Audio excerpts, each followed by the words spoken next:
टाळा झाला नाही।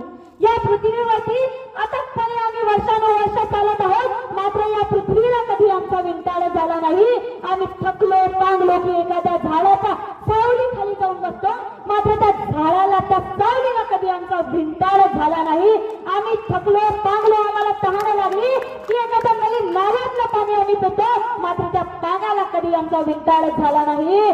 परंतु ज्या वेळेस आमच्या कुंभारानं घडवलेला माठातले लोक पाणी पितात, त्यावेळेस आमचा कुंभाराचा विंटाळ का? ज्यावेळेस आमच्या चांबाराने शिवलेल्या चपला लावल्या जातात, त्यावेळेस आमच्या चांबाराचा विंटाळ का? आणि या मागचं सर्वात मोठं कारण ज्यावेळेस महात्मा फुले शोधून काढतात, त्यावेळेस त्यांना कळतं की या मागचं सर्वात मोठं कारण म्हणजे अज्ञान।